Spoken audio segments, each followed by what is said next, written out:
Jadi pada dasarnya sejak SD itu saya sudah suka menulis. Awal mulanya kenapa saya suka menulis? Karena abah saya langganan koran. Jadi sesibuk apapun, sejenuh apapun, saya selalu ada waktu untuk menulis.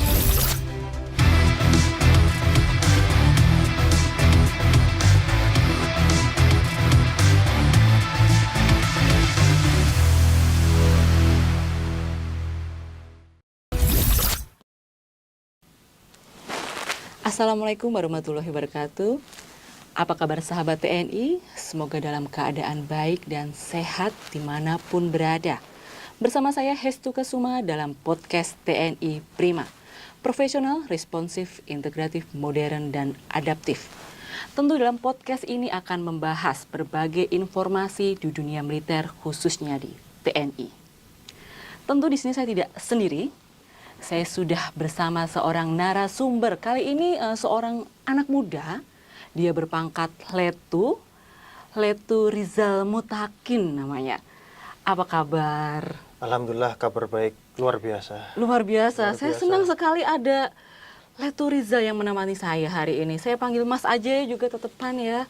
Boleh saya panggil Mas? Boleh. Oke. Letu Rizal ini berdinas di Sinfolahta Angkatan Darat? Betul. Oke. Di jabatan apa tuh?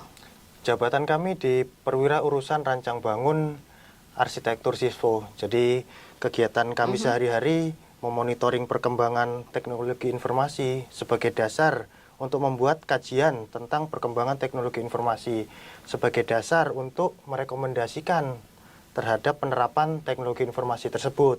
Sehingga kami bisa merumuskan kebijakan teknis terkait penerapan IT di TNI Angkatan Darat. Wow, kayaknya begitu langsung menjabarkan jabatannya itu luar biasa loh itu.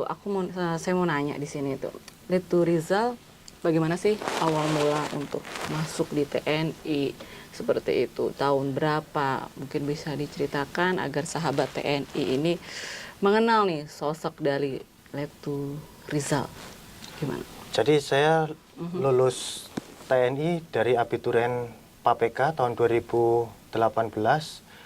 Jadi pada dasarnya saya ingin berkontribusi lebih untuk negara. Maka dari itu saya memutuskan untuk bergabung dengan TNI. Saya yakin dengan kemampuan IT yang saya miliki, saya bisa berkontribusi lebih untuk negara. Oh, waktu itu di bagian IT, bagaimana ceritanya? Jadi pada tahun 2016 itu TNI Angkatan Darat mengadakan lomba namanya Hackathon Kartika Eka Paksi Cipta Yuda. Lomba Hackathon. Jadi lomba membuat aplikasi dalam waktu 24 jam. Itu untuk pertama kalinya Angkatan Darat mengadakan. Sebenarnya event seperti itu sudah sering diadakan oleh beberapa perusahaan atau instansi di luar sana.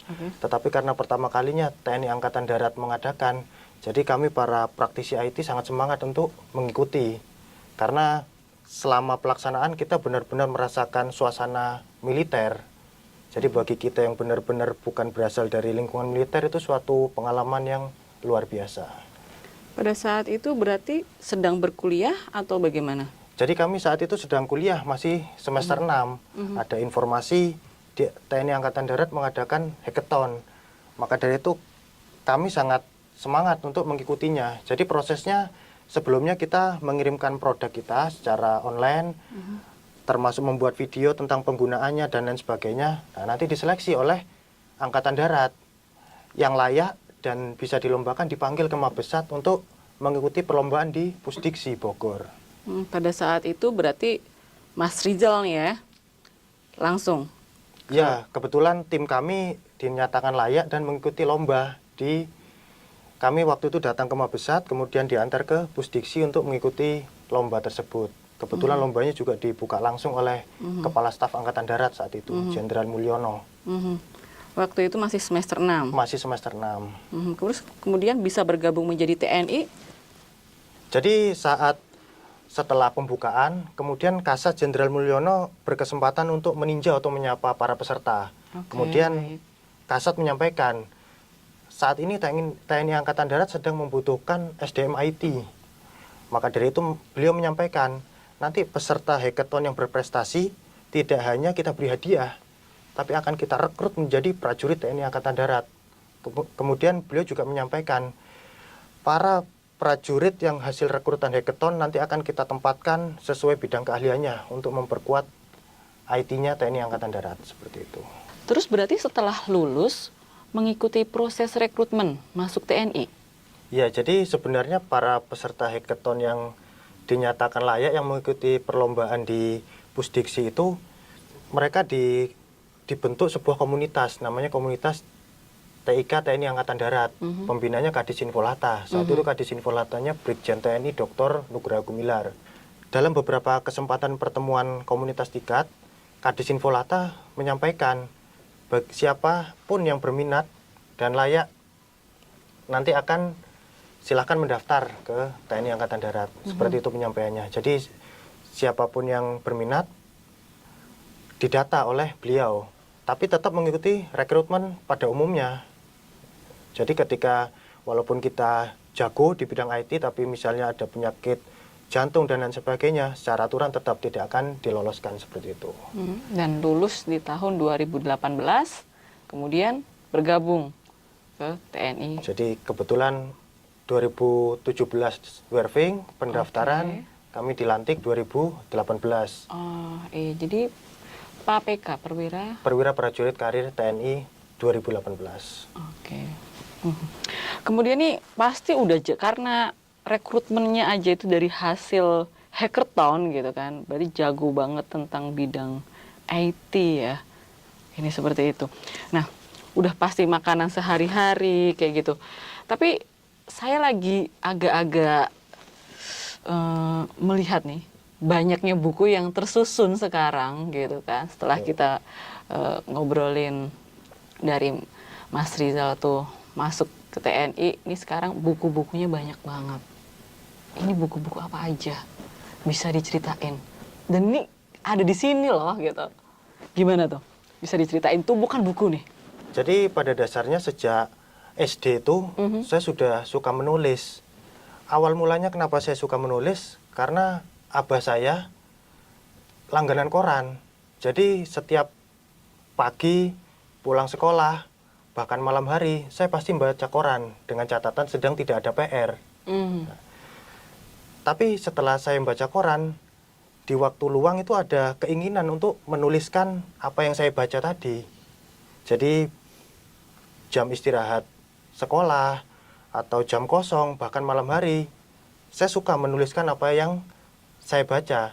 Tapi yang namanya anak SD, yang saya tulis yang ada di kepala saya saja, tidak ada referensinya. Kebetulan hobi tersebut berlanjut sampai sekarang. Jadi saya sudah hobi menulis sejak SD. Tapi baru terfikirkan untuk saya terbitkan menjadi sebuah buku itu tahun 2023 kemarin. Jadi kalau ada orang tanya, kok bisa dalam waktu setahun bisa menerbitkan 12 buku? 12 buku? 12 buku. 1 tahun? 1 tahun. Nah, saya sampaikan 1 tahun menerbitkan 12 buku. Tapi pada dasarnya buku ini merupakan kumpulan artikel-artikel saya dari saya SD dulu. Jadi artikel-artikel yang serupa saya kumpulkan, sudah jadi naskah, baru saya bikin bab, subbab, dan lain sebagainya. Pada umumnya penulis kan membuat kerangka dulu, membuat bab, subbab, ini saya kebalik. Saya naskahnya sudah jadi dulu, baru saya buat bab dan subbab yang sesuai dengan isinya. Ya, prosesnya menjadi sebuah buku itu kan tentunya memang banyak yang harus dilalui seperti itu kan. Ini jadi 12 dalam waktu 1 tahun. 1 tahun. Dari naskahnya dulu kemudian dimasukkan per subbab. Baru saya buat bab subbabnya kira-kira apa yang sesuai gitu. Jadi kebalikan penulis pada umumnya. Sebenarnya buku-buku saya kalau yang saya tulis lebih dari 12, tapi setelah saya saring yang layak dikonsumsi publik hanya 12. Ya, yang lain cukup jadi arsip pribadi saya. Karena terlalu sensitif isinya. Ya padahal kalau zaman sekarang nih nulis waktunya itu kan perlu banyak kayak gitu kan, dan suatu jadi hobi ya. Hobi. Jadi saya menulis itu karena suka, bukan karena kewajiban. Jadi sesibuk apapun, sejenuh apapun, saya selalu ada waktu untuk menulis. Karena tidak ada orang yang benar-benar sibuk. Yang ada hanyalah prioritas. Karena saya hobi, Jadi saya selalu ada waktu untuk menulis. Dalam satu hari minimal saya menulis 1 artikel. Tapi ketika saya lagi jenuh, lagi suntuk, bisa 5-10 artikel. Tapi tidak 10-10-nya saya publikasikan. Saya benar-benar saya pilih yang layak dikonsumsi publik. Sekarang sudah jadi TNI dari tahun 2018 sampai sekarang berarti sudah kami baru 6 tahun berdinas. 6 tahun, dalam 1 tahun kemudian ada 12 buku. Pada saat itu pemprosesannya, pembuatan buku tentunya kan banyak juga. Menjadi seorang TNI yang memang kewajibannya banyak, tugas-tugasnya banyak. Gimana mensiasatinya nih? Nah, jadi kebetulan awalnya saya terfikirkan untuk menerbitkan buku. Kebetulan tahun 2023 lalu pimpinan kami, Kadis Infolata, sedang menempuh pendidikan S3. Dan kami sedang menempuh pendidikan S2 di UGM. Wow. Jadi kuliah S2 juga? Kuliah S2 di UGM. Beasiswa TNI Angkatan Darat. Oke. Tahun mulai kuliah berarti tahun? Kami masuk 2022. Alhamdulillah lulus 2024. Berarti pada saat kuliah juga, saat itu juga menulis juga? Betul. Nah, nambah lagi nih? Betul. Nah, gimana ceritanya? Jadi karena kebetulan kami dengan pimpinan sedang satu visi, sama-sama sedang menempuh pendidikan, jadi di luar jam dinas, biasanya sebelum apel pagi, atau saat jam makan siang, atau bahkan setelah jam dinas selesai, kami rutin diskusi tentang bidang akademik. Karena kebetulan kami sedang sama-sama menempuh pendidikan. Bahkan tidak nutup kemungkinan subuh-subuh kita saling komunikasi, saling WA-WA-an. Tapi bukan urusan pekerjaan, urusan kuliah. Jadi semua buku yang saya hasilkan ini tidak mengganggu tugas pokok saya sebagai prajurit TNI Angkatan Darat. Karena kebetulan tupoksi saya sehari-hari juga menulis. Gitu. Oh, gitu. Kemudian nih kuliahnya mengambil jurusan apa untuk S2-nya? Kami mau ngambil jurusan Magister Kepemimpinan dan Inovasi Kebijakan. Di Universitas Gadjah Mada. Dan sudah? Alhamdulillah kami sudah dinyatakan lulus. Jadi insya Allah minggu depan kami akan wisuda. Oh ini. Langsung ini berarti. Saat ini sebentar lagi langsung udah mau wisuda ini ya. Jadi setelah podcast ini kami langsung persiapan berangkat ke Jogja untuk melaksanakan wisuda pasca sarjana. UGM. Di UGM. Wow. Ini buku-bukunya ini saya lihat bermacam-macam ya.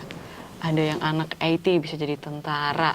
Berarti kan Mas Rizal sendiri nih. Betul. Di lain itu oke lah dual hacker sakti. Nah, ada satu nih yang jadi saya ada terpusat nih. Tuyul kecil dan tabungan dukun.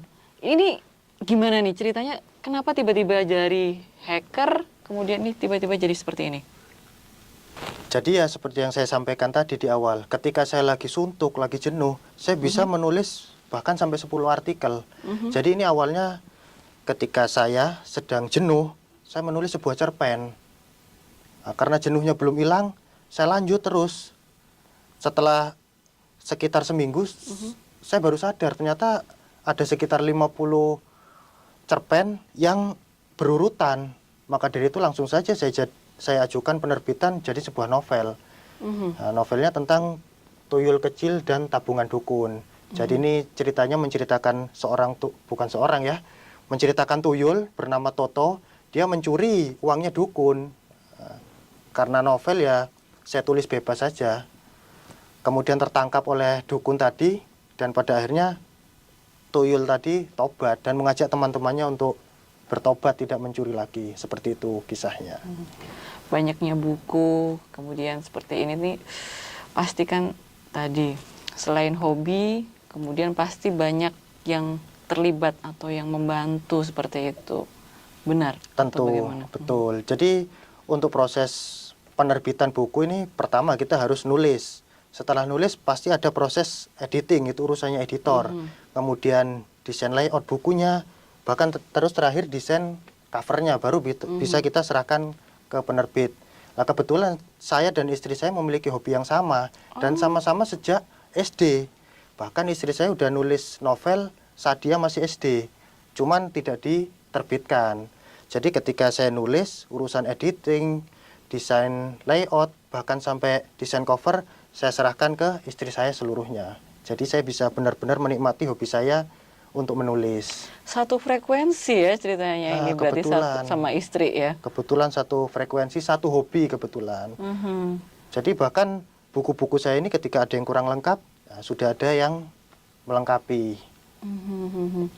Jadi TNI nulis oke, IT oke, sesuai dengan job disk-nya, seperti itu kan. Nah, untuk sahabat TNI tentunya yang dia juga ingin bergabung jadi TNI atau juga para anggota, mungkin ada hal yang ingin di-share, pesan-pesan apa sih kayak gitu untuk sahabat TNI?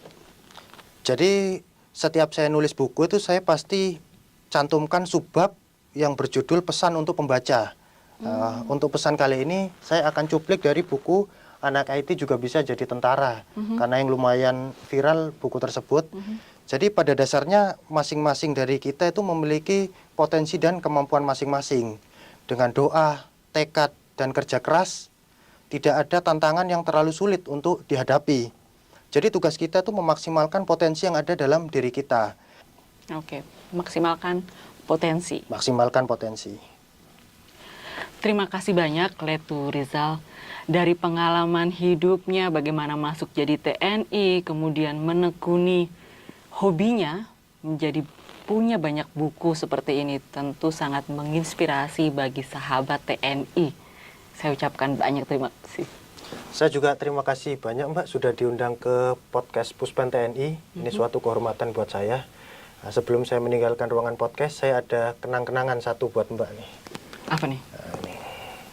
Oke, tuyul tadi. Novel Tuyul Kecil dan Tabungan Dukun. Nah, jadi ini novel yang pembacaannya santai, tidak ada materi yang berat-berat di sini. Baik, buat saya nih ya. Ya. Oke. Ya. Semoga berkenan dan semoga suka. Oke, terima kasih banyak sahabat TNI.